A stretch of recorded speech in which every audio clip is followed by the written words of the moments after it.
রাজা সাহেব, এই হারামখোরটা আমার ছাগল চুরি করেছে। না রাজা সাহেব, এই বুদ্ধা মিথ্যা কথা বলছে।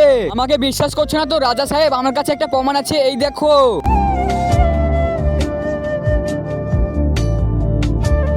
আচ্ছা রাজা সাহেব, মোবাইলটা তো ভেঙে গিয়েছে, আর তো কোনো প্রমাণ নেই। আমার কাছে আরেকটা প্রমাণ আছে, আদেশ দেয়া হলো।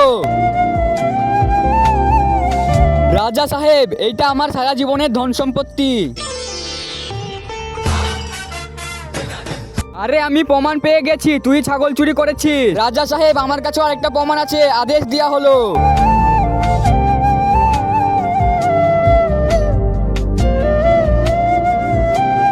আবে রাজা, তুই আমাকে যেতে দে, না হলে বোমে করে তোর গোটা মেহেলটাকে উড়িয়ে দিব। কিন্তু তার আগে আজকে দেখবো শয়তানকে হারিয়ে কে কে আল্লাহকে জিতিয়ে দেয়। যদি আল্লাহকে ভালোবাসো তাহলে ভিডিওটি লাইক করে চ্যানেলটি সাবস্ক্রাইব করো, আর শয়তানকে ভালোবেসে থাকলে লাইক সাবস্ক্রাইব করার দরকার নেই, কমেন্টে বলে যাও আল্লাহু আকবার। আরে বুদ্ধা, আমি প্রমাণ পেয়ে গেছি, সারহান ছাগল চুরি করে নিতে যায় এখান থেকে।